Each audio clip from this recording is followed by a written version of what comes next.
So over a century ago, we had an estimated number of around about 300 to 350,000 lions in the wild in Africa.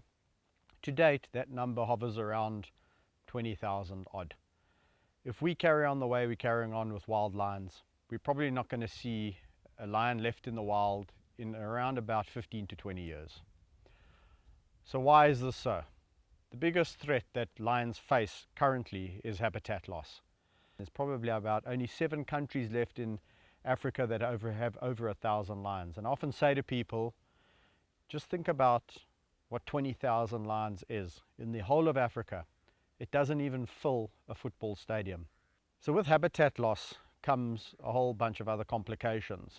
Lions are under pressure, lions get pushed out, and it's inevitable that they're going to come into conflict with humans.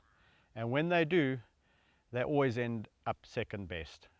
There's retaliatory killings when a lion perhaps kills a livestock animal, a cow, a sheep, a goat. And this happens more up in East Africa, where lions are not really fenced like we have here in South Africa, where most of our lions are kept in reserves that are fenced to some degree or another. So retaliatory killings are a big threat to lions in East Africa. So retaliatory killings can be in the form of people actively hunting out the lions that have killed their livestock, or simply just lacing a carcass with some poison. And that's really indiscriminate. It kills other predators and other wildlife such as vultures, and not just only lions. Lions also face another threat, and this is also dependent on the country that you're referring to, and this is from trophy hunting. So overhunting in certain areas is also causing the demise of wild lions. So what can we do really? I think one of the things that's critical to saving lions in the wild is creating awareness and making people understand the consequences to their actions, and then coming up with solutions as to how to mitigate the problems that certain populations of lions face in certain areas. The other problem that lions face is something in the captive industry, and it's really a South African problem known as canned lion hunting. And this is really where lions are bred in captivity and then released into areas of different sizes for trophy hunters to come from the rest of the world and basically just shoot them.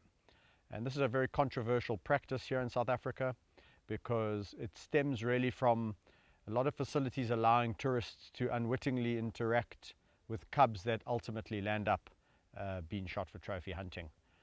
People don't connect the dots between petting a cub, ultimately a lion growing up a little bit more so that one can walk with them and get a photographic opportunity, to the lion eventually getting to full size where it can be sold on to a trophy hunter.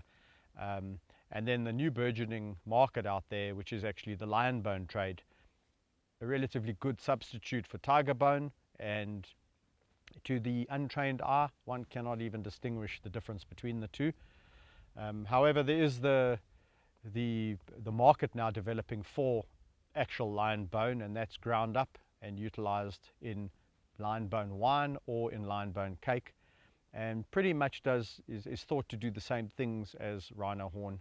So in other words, it's used in traditional Chinese medicine, and it is also a status symbol of the up-and-coming wealth in China. So I'm often asked the question, what is canned lion hunting? And I've had to really think about this quite carefully, because the term canned really originated from the word in the can. So if something's a guarantee, i.e. a guaranteed hunt, then it's a canned hunt. A lot of people have misinterpreted the term, thinking that a canned lion is simply a lion that is hunted in an area that the lion cannot get out of. So in other words, an enclosure or something very limited or small.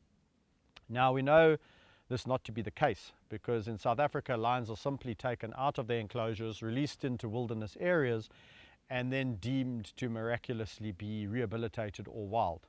And in my opinion, any lion that is compromised either mentally or physically is referred to as a canned lion.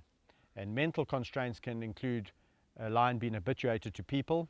So that's the little lions that are petted when they're cubs, therefore have no fear of people. And physical constraints can include being confined to a fenced off area. no matter how big or no matter how small. A physical constraint could also include baiting a line. In other words, a hunter sitting at a hide, putting a carcass of a prey species up in a tree, and then the lion gets called in and simply then shooting it. It is a sordid practice, and I think most people are really revolted by it. But unfortunately, it is still legal and does take place on a daily basis in South Africa.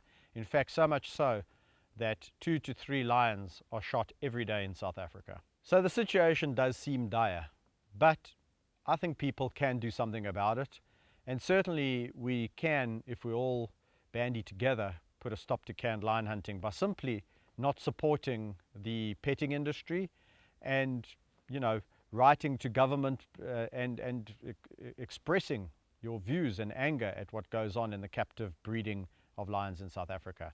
And on the wildlife front, we can simply keep on creating awareness, spread the message, spread the word, and try and conserve habitat. Habitat loss, as I said, is the major contributor to the decline of lions in Africa.